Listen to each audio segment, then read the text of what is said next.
जय सिया राम जी, जय श्री बालाजी। दोस्तों, मैं हूं एस्ट्रोलॉजर पंडित लक्ष्मी नारायण, आपके अपने YouTube चैनल श्री लक्ष्मी नारायण राशिफल चैनल पर। मित्रों, आज हम जानेंगे तुला राशि वालों का नवंबर महीने का मासिक राशिफल। आपके करियर स्थान पर इस महीने के ज़्यादातर समय उच्च के बृहस्पति का प्रभाव रहने वाला है।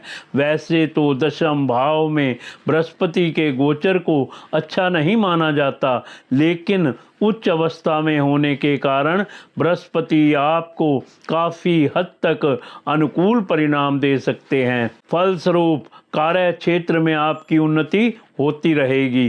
कोई नया प्रयोग करने से बचने की सलाह मैं आपको देना चाहूँगा, लेकिन यदि किसी अनुभवी व्यक्ति से सलाह लेकर आप कोई नया प्रयोग करते भी हैं तो सामान्य तौर पर कोई नुकसान नहीं होना चाहिए। व्यापार के दृष्टिकोण से भी महीने को काफ़ी हद तक अनुकूल कहा जाएगा। यदि महत्वपूर्ण व्यापारिक निर्णयों को 13 नवंबर से पहले संपन्न कर लिया जाएगा तो ज़्यादा अच्छा रहेगा।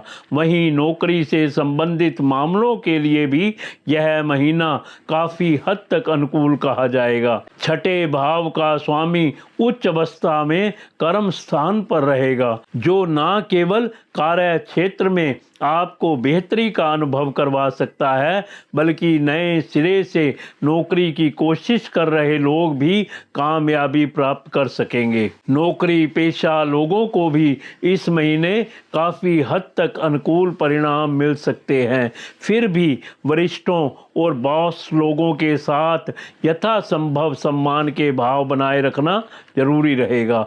आपके लाभ भाव के स्वामी सूर्य इस महीने बहुत अच्छी स्थिति में नहीं रहेंगे। महीने के पहले हिस्से में लाभेश सूर्य नीच अवस्था में रहेंगे।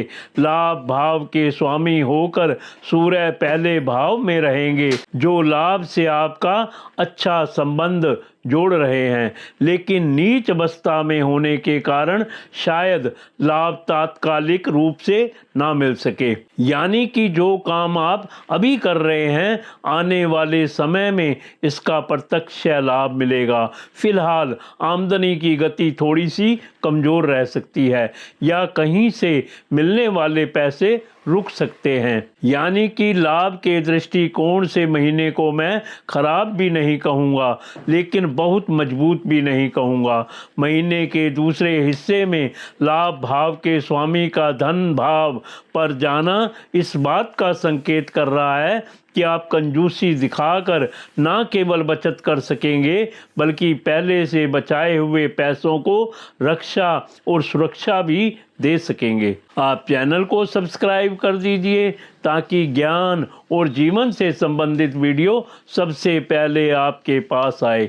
आप वीडियो को लाइक करें और कमेंट्स बॉक्स में जय सिया राम जी, जय श्री बालाजी लिखें और पाएं श्री बालाजी का आशीर्वाद। स्वास्थ्य के दृष्टिकोण से नवंबर का महीना आपको मिले जुले परिणाम दे सकता है। इस कारण से मौसम जनित कुछ परेशानियां देखने को मिल सकती हैं। यदि आपके प्रेम संबंध की बात की जाए तो इस महीने आपके पंचम भाव के स्वामी छठे भाव में वक्री अवस्था में रहेंगे। शनि के गोचर को छठे भाव में अच्छा माना गया है, लेकिन पंचमेश का छठे भाव में जाना थोड़ा सा कमजोर माना जाएगा। ऊपर से 28 नवंबर तक शनि ग्रह वक्री रहेंगे। ऐसे में आपसी संबंधों में कुछ छोटी मोटी परेशानियां रह सकती हैं।